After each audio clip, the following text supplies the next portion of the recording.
Bismillahirrahmanirrahim. Alhamdulillah, kembali kita melanjutkan pelajaran kita membaca buku tafsir salat. Dan insya Allah kita akan mengupas beberapa tafsir dari doa i'tidal. Berikutnya kita akan membaca doa i'tidal yang kedua. Bagi para pemirsa yang memiliki bukunya, silahkan dibuka di halaman 172. Doa kedua dari doa i'tidal adalah membaca Allahumma Rabbana lakal hamdu mil'as samawati wa mil'al ardi wa mil'a ma syi'ta min syai'in ba'du. Allahumma Rabbana lakal hamdu mil'as samawati wa mil'al ardi wa mil'a ma syi'ta min syai'in ba'du. Allahumma ya Allah, Rabbana wahai Rabb kami, lakal hamdu, segala puji untukmu. Mil'a artinya sepenuh ya. Mil'as samawati wa mil'al ardi, sepenuh langit dan bumi. Artinya seluas langit dan bumi. Wa mil'a ma syi'ta min syai'in ba'du, dan seluas apapun selain dari langit dan bumi, ma syi'ta, sesuai dengan apa yang kau kehendaki, ba'du, setelahnya. Nah, hadis ini atau doa ini berdasarkan hadis dari Ibnu Abi Aufa radhiyallahu anhu. Beliau bercerita, kana Rasulullah sallallahu alaihi wasallam idza rafa'a dhahrahu minar ruku'i qala sami'allahu liman hamidah. Allahumma Rabbana lakal hamdu mil'as samawati wa mil'al ardi wa mil'a ma syi'ta min syai'in ba'du. Hadis riwayat Muslim, Nasa'i dan yang lainnya. Dalam riwayat yang lain ada tambahan ahlas tsana'i wal majdi. Yang riwayat di atas itu sampai di titik ini ya. Riwayat di atas sampai di titik ini. Kemudian ada tambahan ahlas tsana'i wal majdi. La mani'a lima a'taita wa la mu'tiya lima mana'ta wa la yanfa'u dzal jaddi minkal jadd. Ahlas tsana'i wal majdi, pemilik pujian dan segala keagungan. La mani'a lima a'taita, tidak ada yang menghalangi terhadap apa yang kau berikan. Wala mu'tiyah, dan tidak ada yang bisa memberikan lima mana'ta, apa yang kau halangi. Wala yanfa'u dzal jaddi minkal jadd, dan pemilik kekayaan tidak bisa mendapatkan manfaat terhadap kekayaannya darimu atau di hadapanmu. Tidak berguna kekayaan dan kemuliaan itu bagi pemiliknya di hadapan Allah Subhanahu wa taala. Dan tambahan ini berdasarkan keterangan dari Ibnu Abbas radhiyallahu anhuma bahwa Nabi SAW ketika i'tidal membaca doa di atas. Wa ala kullin, intinya dua-duanya bisa dibaca. Baik yang riwayat Ibnu Abi Aufa yang lebih ringkas, hanya sampai kalimat syai'im ba'du, maupun riwayatnya Ibnu Abbas yang di situ ada tambahan ahlas tsana'i wal majdi. La mani'a lima a'taita wala mu'tiya lima mana'ta wala yanfa'u dzal jaddi minkal jadd. Sekarang kita beralih ke tafsir doa. Rabbana lakal hamdu mil'as samawati wa mil'al ardi. Wahai Rabb kami, lakal hamdu, hanya milikmu segala puji, seluas langit dan bumi. Allah Maha terpuji di atas seluruh makhluk yang Dia ciptakan. Allah Maha terpuji di atas seluruh makhluk yang Dia ciptakan, sementara langit dan bumi termasuk ciptaannya, sehingga pujian untuknya memenuhi seluruh langit dan bumi. Pujian untuknya memenuhi seluruh langit dan bumi. Artinya memenuhi seluruh makhluknya. Wa mil'a ma syi'ta min syai'in ba'du, yaitu pujian yang memenuhi segala yang Allah ciptakan setelah langit dan bumi. serta memenuhi segala yang Dia kehendaki. Artinya pujian untuk Allah memenuhi segala yang wujud, segala yang ada. Memenuhi segala yang ada dan yang akan ada. Sehingga keberadaan langit dan bumi adalah tanda penciptanya yang maha sempurna. Dan kita memuji Sang Pencipta sepenuh langit dan bumi. Dan apapun yang Allah ciptakan setelah langit dan bumi. Sehingga Allah, pujian untuk Allah memenuhi semua yang wujud, semua yang ada, dan semua yang akan ada. Ahlas tsana'i wal majdi, wahai zat yang memiliki pujian dan sanjungan keagungan. Ats-tsana' adalah pujian, al-majd keagungan. Dan salah satu di antara nama Allah adalah Al-Majid. Dalam tahiyat kita membaca di akhir, fil alamina innaka hamidum majid. Karena Dia adalah zat yang maha sempurna keagungan dan kemuliaannya. La mani'a lima a'taita. Tidak ada yang menghalangi, tidak ada yang bisa mencegah apa yang Kau berikan. Dan tidak ada yang bisa memberi apa yang Kau cegah. Sehingga Dialah zat yang maha perkasa. Gak ada yang bisa menolak kehendak Allah Ta'ala. Maka orang kaya atau orang miskin, dia tidak dikasih oleh Allah rizki atau tidak dikasih oleh Allah pendapatan sebagaimana layaknya orang kaya. Kalaupun nasibnya mau diubah, gak bakalan bisa tanpa kehendak Allah Subhanahu wa Ta'ala.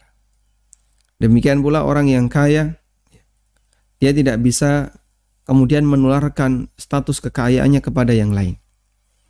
Karena Allah Ta'ala memiliki sifat la mani'a lima a'taita wa la mu'tiya lima mana'ta. Tidak ada yang mencegah apa yang Kau berikan dan tidak ada yang memberi apa yang Kau cegah. Dan ini juga berlaku dalam masalah hidayah. Maka orang yang tidak dikasih hidayah oleh Allah, sekalipun dia punya kedekatan dengan Rasulullah SAW, hidayah itu tidak akan mampu untuk menembusnya. Banyak pengalaman yang Allah ceritakan dalam Al-Quran yang dialami oleh orang-orang soleh di masa silam. Ada ayah seorang nabi, Azar, ayahnya Ibrahim alaihissalatu wassalam, yang dia mati dalam kondisi kafir, mati sesuai dengan agama umatnya, yaitu agama paganisme.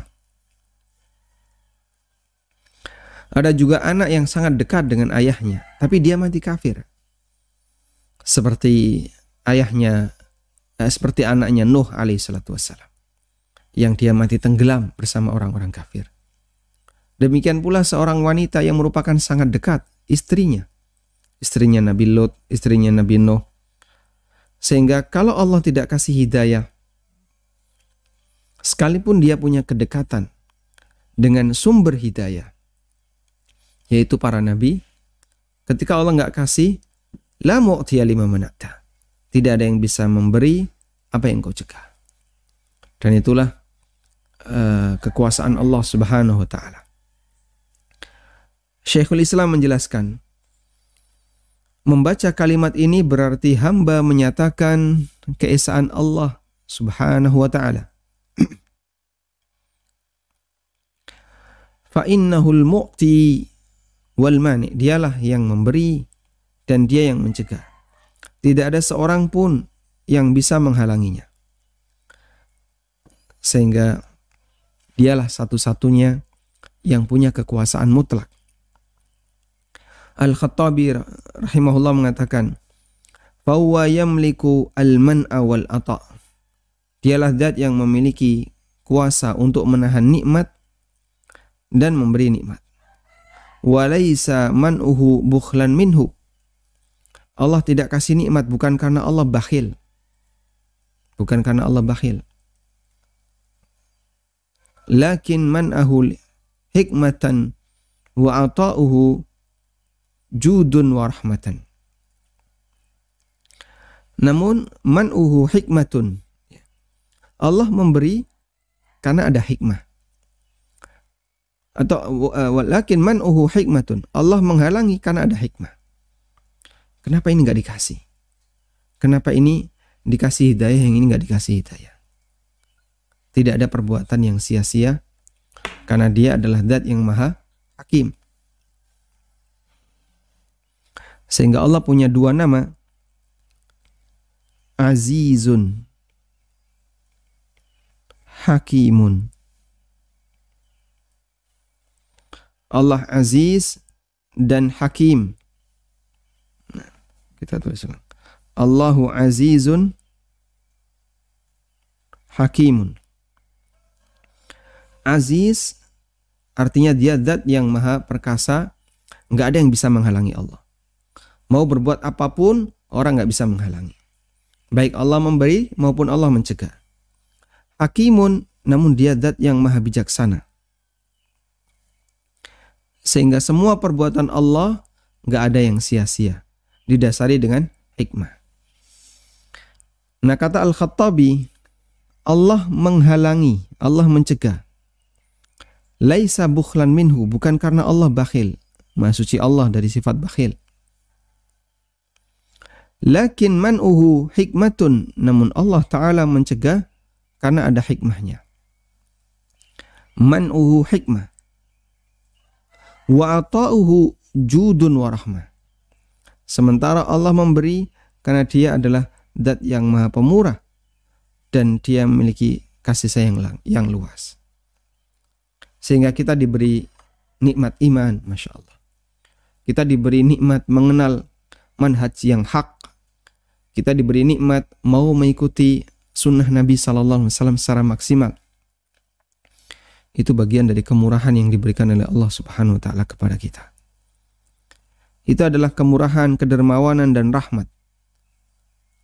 Sehingga dengan itu kita mendapatkan nikmat yang barangkali itu tidak diberikan oleh Allah kepada yang lain. Wala yanfa'u dzal jaddi minkal jadd, dan di hadapanmu tidak berguna kekayaan dan kemuliaan itu bagi pemiliknya.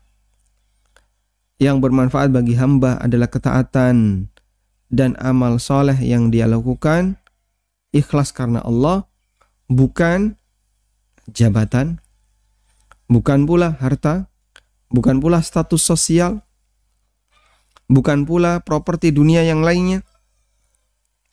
Namun yang akan bermanfaat bagi hamba adalah ketaatan dan amal soleh.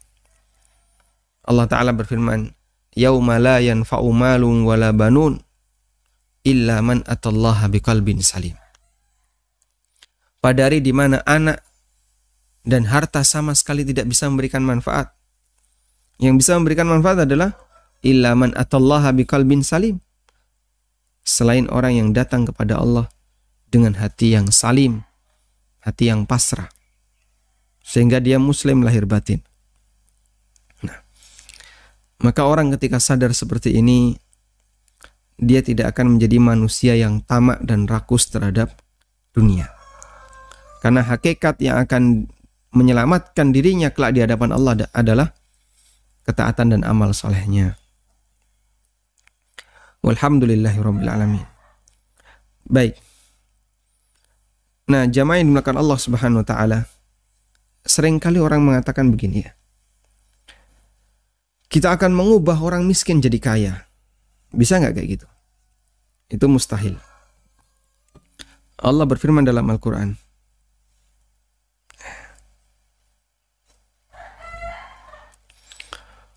Wallahu faddala ba'dakum ala ba'din fir rizq. Ada di surat An-Nahl ayat 71. Kita buka surat An-Nahl ayat 71.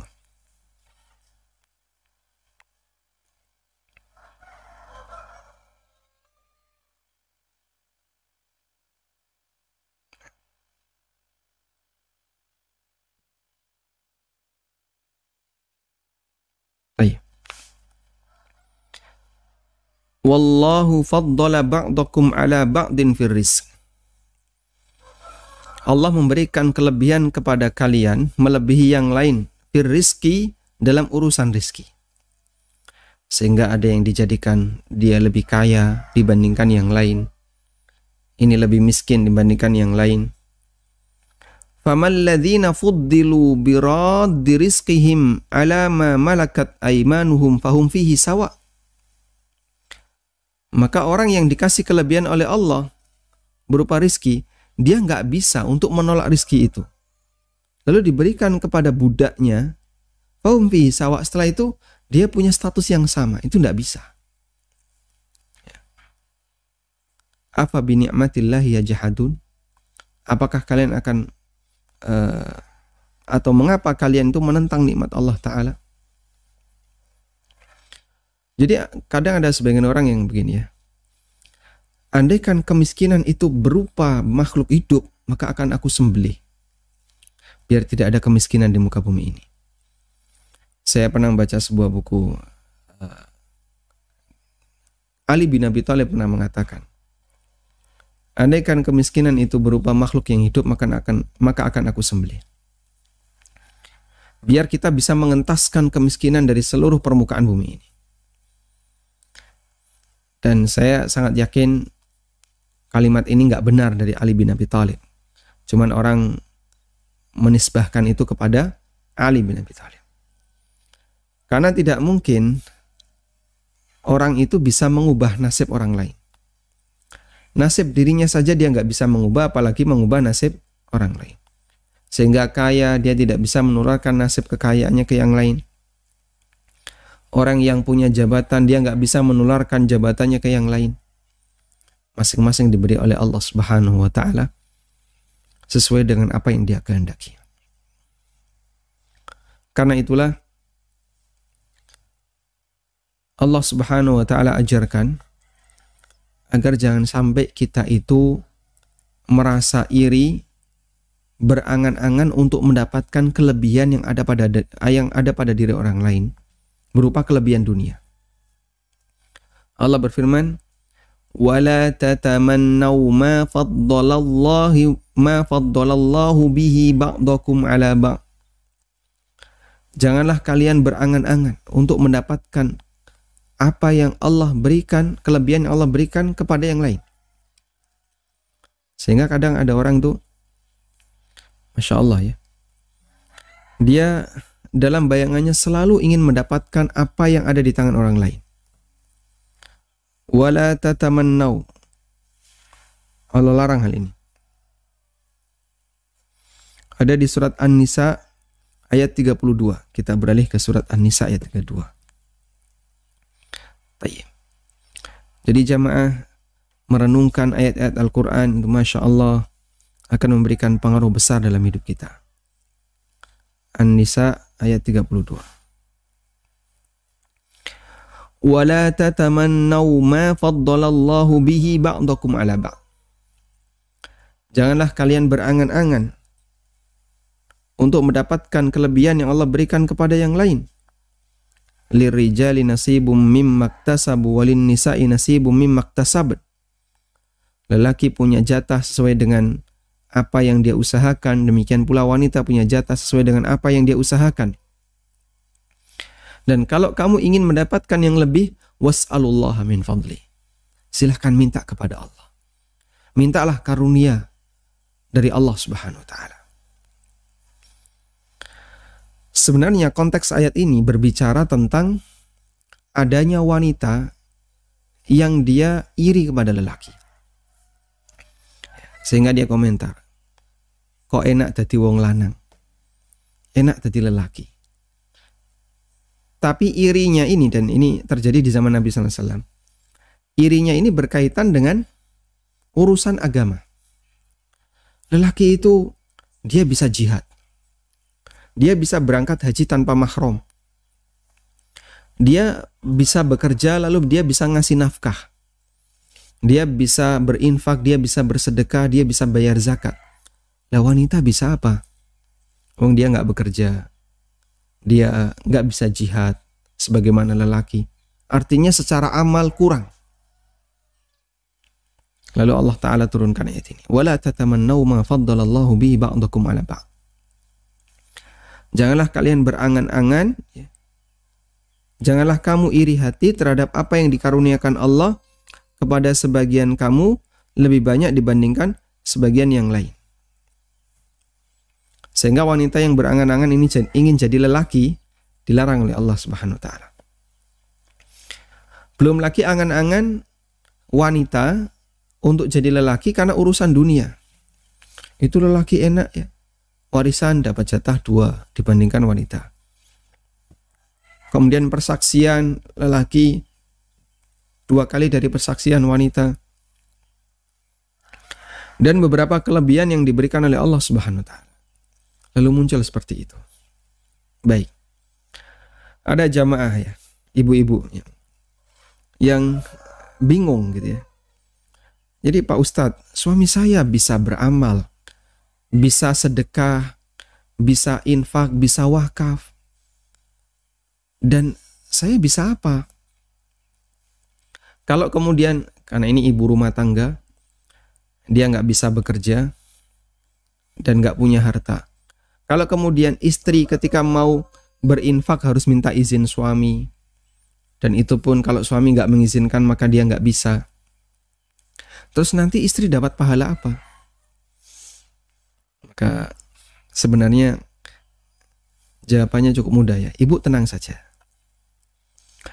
Kalaupun derajat suami ibu tinggi disebabkan karena infaknya, disebabkan karena wakafnya, disebabkan karena amal yang dia lakukan, karena kelebihan dan kemampuannya, sehingga nanti suami ibu bisa mendapatkan surga yang tinggi, kira-kira ibu di mana? Ibu di mana? Lah saya tidak punya apa-apa, nanti saya ketinggalan di bawah. Setiap muslim akan dipasangkan dengan muslimah ketika dia di surga. Dan Allah pasangkan dengan mengikuti derajat surga yang lebih tinggi. Gak ada manusia yang derajat surganya lebih tinggi dibandingkan Nabi Muhammad SAW. Karena itulah para istri beliau dilarang untuk nikah lagi sepeninggal Nabi SAW. Meskipun mereka masih muda. Aisyah radhiyallahu anha, ketika Nabi SAW wafat, usianya sekitar 20-an. Sudah jadi janda. Dan beliau tidak nikah. Padahal Aisyah radhiyallahu anha meninggal sekitar tahun di usia 60-an.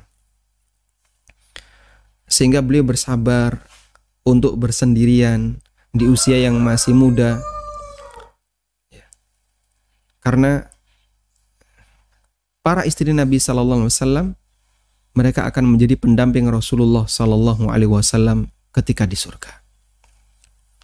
Dan tidak ada manusia yang surganya lebih tinggi dibandingkan Rasulullah SAW. Maka bagi para wanita, dukung suaminya untuk bisa mendapatkan surga yang lebih tinggi, agar nanti Anda juga bisa turut ikut bersama suami menempati surga yang lebih tinggi. Nah, kita kembali ke materi. Berikutnya adalah doa yang ketiga. Doa yang ketiga bacaannya Rabbana walakal hamdu hamdan katsiran tayyiban mubarakan fi. Rabbana walakal hamdu. Wahai Rabb kami, hanya untukmu segala puji. Hamdan katsiran tayyiban. Pujian yang banyak, tayyiban yang baik, mubarakan fihi dan penuh berkah. Sumber doa ini dari Rifa'ah bin Rafi' Az-Zuraqi radhiyallahu anhu. Beliau bercerita, suatu hari kami salat di belakang Nabi SAW. Artinya mereka jadi makmum. Ketika beliau i'tidal, beliau mengucapkan Sami Allahu liman hamidah. Lalu ada orang di belakang beliau membaca Rabbana walakal hamdu hamdan katsiran tayyiban mubarakan fi.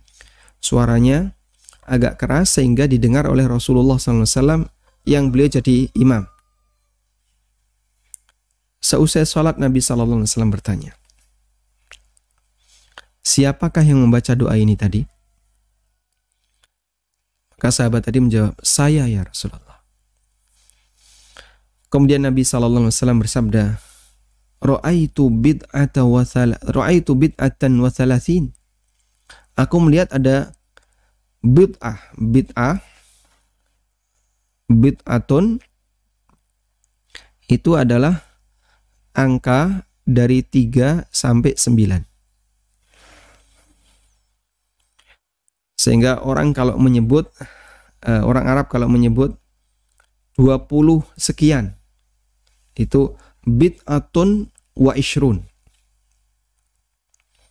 Sehingga yang disebut adalah angka gedenya 20 plus ini mereka menyebut bid'ah. Gitu. Cara mereka dalam menyebut angka. Kita juga punya ya, 20-an.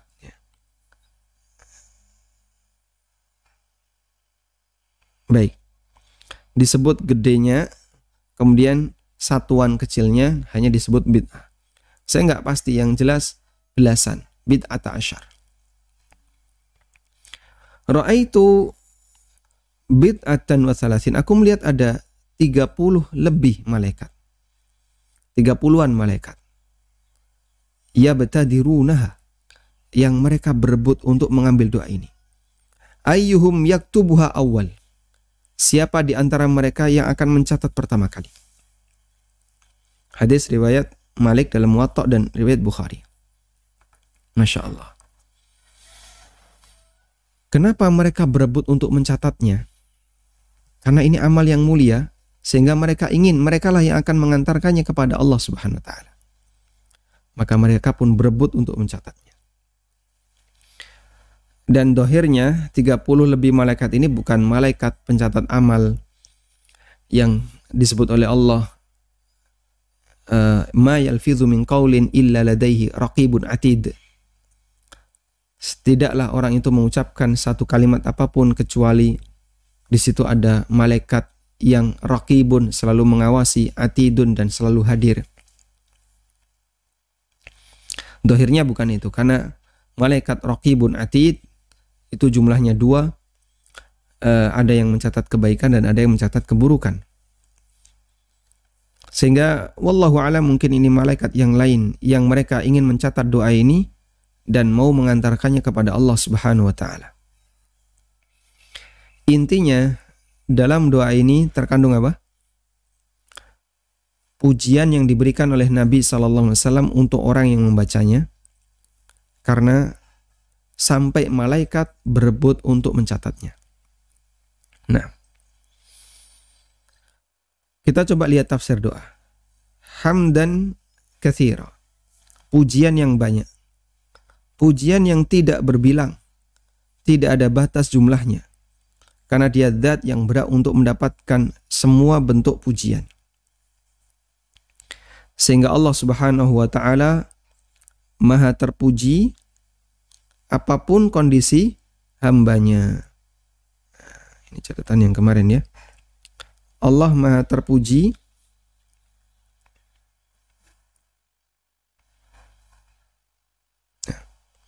Allah Maha terpuji apapun kondisi hambanya.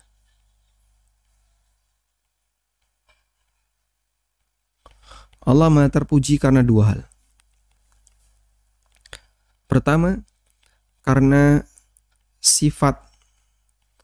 sifatnya yang mulia. Semua sifat-sifat Allah sempurna, mulia. Yang kedua, karena kebaikan yang diberikan oleh Allah Subhanahu wa taala kepada hambanya. Karena kebaikannya kepada hambanya.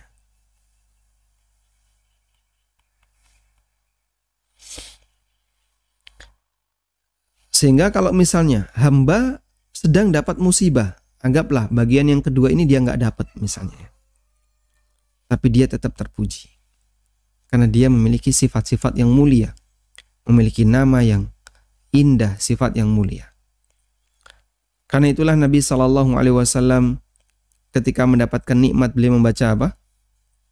Alhamdulillahi bini'matihi tatimmus shalihat. Dan ketika Nabi Shallallahu Alaihi Wasallam sedang mendapatkan atau mendengarkan kabar buruk, beliau tetap memuji Allah, Alhamdulillahi ala kulli hal. Segala puji bagi Allah apapun kondisinya. Kita catat bagian ini. Alhamdulillahi ala kulli hal. Alhamdulillah ala kulli halin. Segala puji bagi Allah apapun kondisinya. Sehingga sekalipun sang hamba sedang mendapatkan nikmat ataukah sedang diuji dengan musibah, Allah tetap maha terpuji. Alhamdulillah ya ala kulli hal. Tayyiban, pujian yang baik. Artinya pujian tanpa cacat, tanpa kekurangan. Karena Allah maha tayyib, Allah zat yang maha baik. Badruddin Al-Aini mengatakan, wa makna tayyiban ay khalisan salihan au nadhifan minar riya. Makna tayyib artinya khalis, murni, dari kata ikhlas, khalis. Yang saleh, pujian yang baik. Atau bisa juga dimaknai, yang dimaksud dengan tayyiban adalah pujian yang nadhifan minar riya, yang bersih dari kondisi riya. Nah, mubarakan fi, dan dia pujian yang penuh berkah. Artinya pujian yang terus menerus dan tidak pernah putus. Karena semua kebaikan dunia dan akhirat merupakan keberkahannya.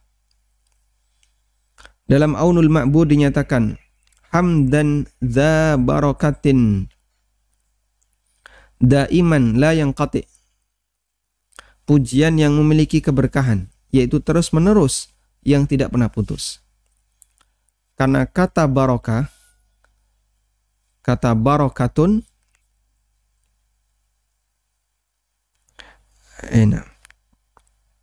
karena kata barokatun itu secara makna memiliki, secara bahasa memiliki dua makna. Yang pertama adalah dawamun, yang kedua adalah khairun katsir.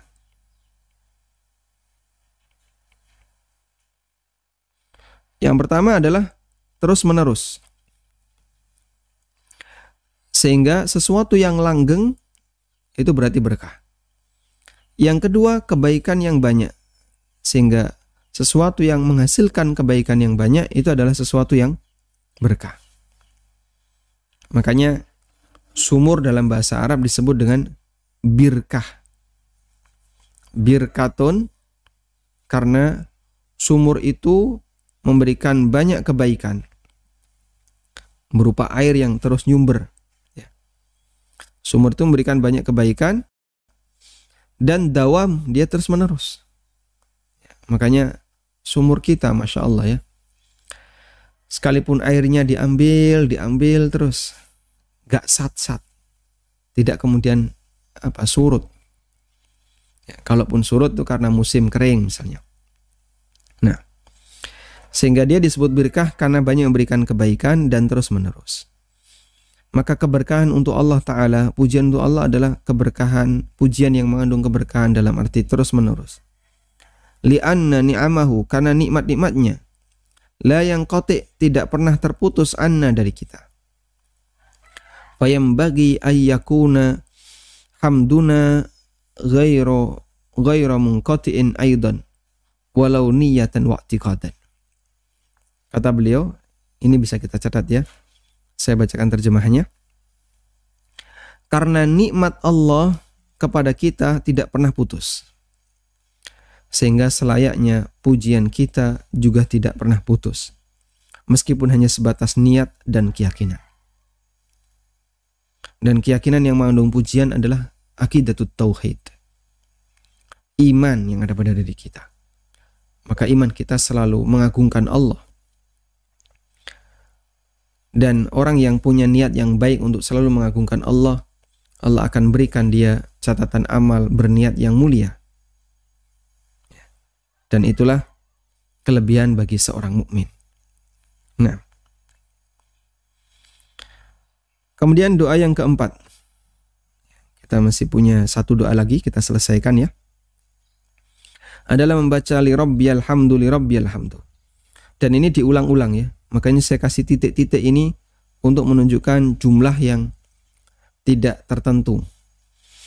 Li rabbiyal hamdu. Anda bisa baca berkali-kali.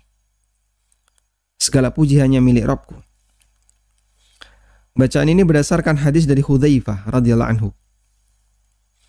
Beliau bercerita pengalamannya ketika sholat malam di belakang Nabi SAW. Nabi SAW membaca surat Al-Baqarah, Ali Imran, An-Nisa, dan Al-Ma'idah, atau dalam riwayat yang lain Al-An'am. Kemudian beliau rukuk. Masya Allah. I'tidal, sujud yang panjangnya hampir sama seperti berdirinya saat membaca surat. Dan itu zahirnya beliau hanya sholat 1 rakaat. Karena kalau satu malam dipakai untuk membaca Al-Baqarah, Ali Imran, An-Nisa, Al-Ma'idah, atau Al-An'am, sementara rukuk dan iktidalnya, sujudnya, duduk di antara dua sujud relatif sama panjangnya, kemungkinan besar itu hanya 1 rakaat. Lalu Hudzaifah mengatakan, "Tsumma rafa'a ra'sahu minar ruku', fakana qiyamuhu nahwan min ruku'ihi." Kemudian beliau bangkit dari ruku', i'tidal. Dan lama i'tidal beliau seperti ruku' beliau. Dan beliau membaca li rabbiyal hamdu, diulang-ulang. Subhanallah. Pantas saja jika beliau sallallahu alaihi wasallam sampai kakinya bengkak gara-gara lama berdiri sholat. Sehingga diingatkan oleh Aisyah radhiyallahu anha, ya, bukankah Anda adalah hamba yang telah diampuni oleh Allah Ta'ala? Nabi SAW jawab apa? Afala akunu abdan syakuro. Bukankah selayaknya saya menjadi seorang hamba yang pandai bersyukur? Sehingga Allah Subhanahu wa Ta'ala kasih saya banyak kelebihan seperti ini, layak bagi saya untuk kemudian banyak bersyukur kepada Allah Subhanahu wa Ta'ala. Nah, tafsir doa-doa ini dibaca selama berdiri i'tidal dengan cara diulang-ulang tanpa ada batas maksimal. Anda mau ngulang berapapun silahkan. Sehingga hamba banyak memuji Allah tanpa ada bilangan maksimal, dan pujian kepada Allah adalah doa terbaik. Jabir bin Abdullah radhiyallahu anhuma meriwayatkan bahwa Nabi SAW bersabda, "Afdalud du'a alhamdulillah." Doa yang terbaik adalah ucapan alhamdulillah, li rabbiyal hamdu, lillahil hamdu, dan seterusnya. Hadis riwayat Tirmidzi dan yang lainnya. Dalam syarah Sunan Tirmidzi dinyatakan, li'anna ad-du'a ibaratun an dzikrillah wa an tatluba minhul hajah. Karena isi doa adalah mengingat Allah dan meminta sesuatu dari Allah. Walhamdu yashmuluhuma. Dan ucapan alhamdu mencakup keduanya, yaitu zikrullah dan meminta sesuatu kepada Allah. Walhamdu ala ni'mati talabul mazid wa huwa ra'sus syukri. Tapi ada tambahannya. Mengucapkan alhamdulillah, memuji Allah ketika orang dapat nikmat, berarti sama dengan meminta tambahan nikmat tersebut, karena alhamdulillah adalah puncak rasa syukur. Karena pujian untuk Allah adalah ra'sus syukri, adalah puncaknya rasa syukur. Sehingga kenapa kita disyariatkan untuk banyak memuji Allah? Karena dengan memuji Allah, maka Allah Ta'ala akan menjaga nikmat-nikmat baik yang ada pada diri kita. Sebab pujian itu adalah ra'sus syukri, adalah kepalanya syukur. Maksudnya, puncaknya rasa syukur. Dan Allah berfirman, la in syakartum la azidannakum. Kalau kamu bersyukur maka akan aku tambahkan untuk kalian. Karena itulah para ulama mengatakan asyukru huwal hafiz. Asyukru huwal hafiz. Syukur itu penjaga. Sehingga orang yang rajin bersyukur, maka hakikatnya dia menjaga nikmat yang Allah Ta'ala berikan kepadanya. Saya oret-oret seperti ini, mungkin buku Anda juga silahkan dioret-oret kayak gini ya. Kasih catatan-catatan kaki ya, biar nanti nambahi keterangan. Dan syukur di sini diwakili dengan bacaan pujian untuk Allah, alhamdulillah. Sehingga ketika orang rajin membaca alhamdulillah, maka hakikatnya dia sedang menjaga nikmat baik yang Allah berikan kepadanya. Fa inna syukra huwal hafidh. Karena rasa syukur adalah al-hafidh. Wallahu ta'ala alam. Tayyib. Kemudian jamaah yang dimuliakan Allah Subhanahu wa taala, barangkali ada yang bertanya ya. Ada sebuah buku yang dia mengkritik, kenapa sih para asatidzah, para dai, mereka suka mengatakan mana dalilnya. Akhirnya dibuatlah sebuah buku judulnya Mana Dalilnya. Dalam buku itu intinya adalah membantah prinsip bahwa ketika kita beramal, kenapa harus selalu tanya dalil? Kalau bahasa lainnya ya, kita itu sebenarnya boleh beramal tanpa harus melihat dalil. Bahasa lainnya dia mau ngomong seperti itu. Nah, salah satu di antara yang dijadikan sebagai dalil bahwa orang boleh beramal tanpa dalil adalah hadis ini. Hadis Rifa'ah bin Rafi' Az-Zuraki. Nabi SAW salat, lalu ada sahabat yang membaca doa, Rabbana walakal hamdu hamdan katsiran thayyiban mubarakan fi.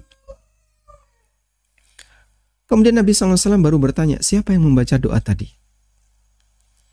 Kemudian beliau bersabda, saya melihat ada lebih dari 30 malaikat yang berebut untuk mencatat doa ini. Ya. Yang itu zahirnya, wallahu ta'ala alam, sahabat ini belum diberitahu oleh Rasulullah SAW tentang doa itu.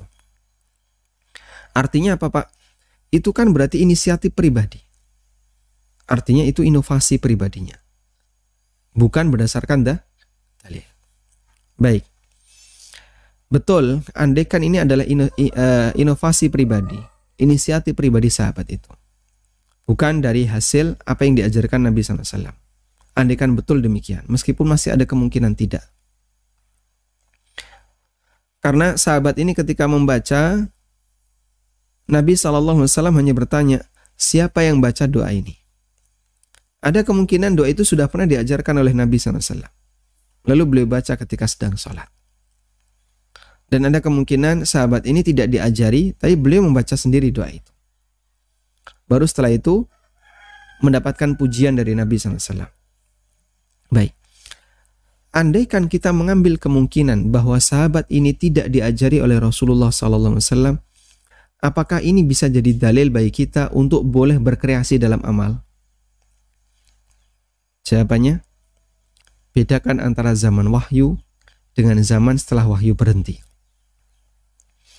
Sahabat ini melakukan praktek demikian, didengar oleh Nabi SAW, dan beliau menyetujuinya. Artinya, apa yang dilakukan oleh sahabat ini, ketika beliau tanya, siapa yang melakukan doa ini tadi? Dan beliau menyetujuinya, ini menjadi sunnah takririyah. Sunnah takririyah. Apa itu sunnah takririyah? Persetujuan Nabi SAW. Nah, kalau Nabi SAW sudah setuju, selesai. Dan dulu bisa seperti itu. Nah, zaman sekarang, siapa yang jamin? Sehingga ketika dia berdoa terus redaksinya ditambah-tambahi. Siapa yang jamin kalau Nabi Sallallahu Alaihi Wasallam pasti setuju? Padahal dia nggak tahu bagaimana kondisi yang akan diberikan oleh Nabi Sallallahu Alaihi Wasallam, bagaimana penilaian yang akan diberikan Nabi Sallallahu Alaihi Wasallam. Makanya tidak semua perubahan doa yang dibaca oleh sahabat disetujui oleh Nabi Sallallahu Alaihi Wasallam. Seperti dalam hadis Bara' bin Azib yang dulu pernah kita singgung ya, yang beliau mengubah redaksi dan dilarang oleh Rasulullah Sallallahu Alaihi Wasallam. Mengubah redaksi doa.